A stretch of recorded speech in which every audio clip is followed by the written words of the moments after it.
What would be the discovery of a lifetime starts outside the walls of Jerusalem in an old cemetery. We came here and excavated 7 of these burial caves. The burial caves date back to the 7th century BC, somewhere around the time of King Josiah. But the caves were found looted, so we didn't anticipate too much. Gabriel Barkai instructed a 13-year-old volunteer to clean up a tomb for photographs. Instead of that, he was bored, he was alone, and he had a hammer, and he began banging on the floor.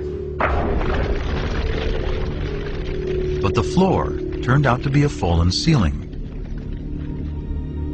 And beneath it were some artifacts that had escaped the looters.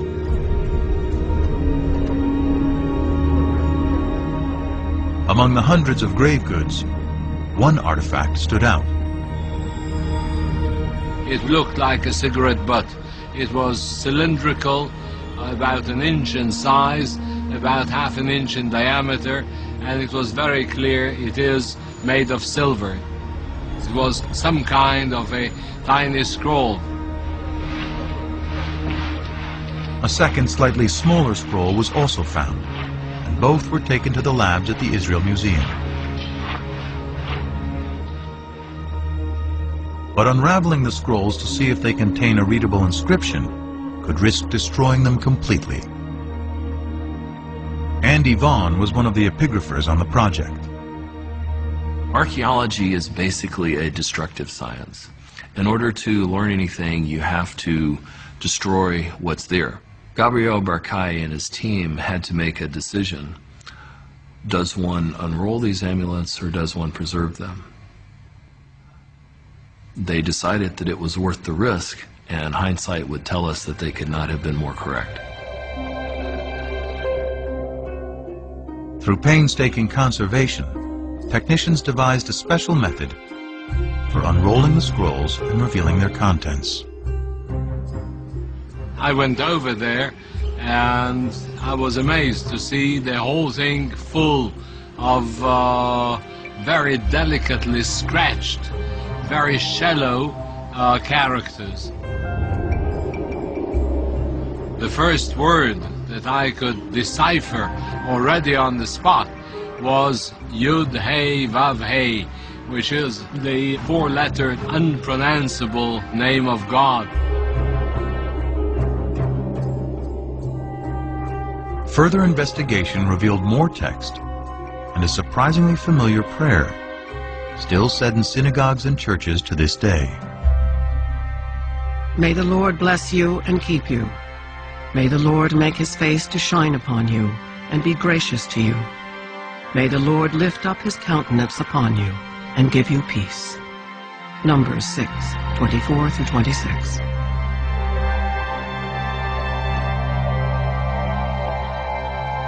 There is no doubt at all that these 2 amulets contain the priestly benediction found in Numbers 6. These inscriptions are thus very important because they're the earliest references we have to the written biblical narratives. The archaeological context was very clear because it was found together with pottery dating back to the 7th century BC. Also the paleography, the shape of letters, points towards somewhere in the 7th century BC beyond any doubt. The silver scrolls with the priestly benediction predate the earliest Dead Sea Scrolls by 400 years. It is an amazing find, proving that at least some verses of the Bible were written in ancient times during the reign of King David's descendants.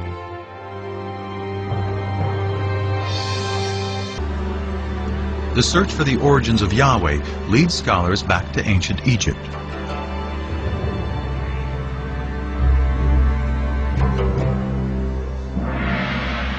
Here in the royal city of Karnak, for over 1,000 years, pharaohs celebrated their power with statues, obelisks, and carved murals on temple walls. Here on the north wall of Karnak, We have scenes depicting the victories in battle of Seti I, the father of Ramses the Great. Seti here commemorates one of his greatest victories over the Shasu. The Shasu were a people who lived in the deserts of southern Canaan, now Jordan and northern Saudi Arabia, at around the same time as the Israelites emerged. Egyptian texts say one of the places where the Shasu lived is called YHWH, probably pronounced Yahu, likely the name of their patron god. That name Yahu is strangely similar to Yahweh, the name of the Israelite god.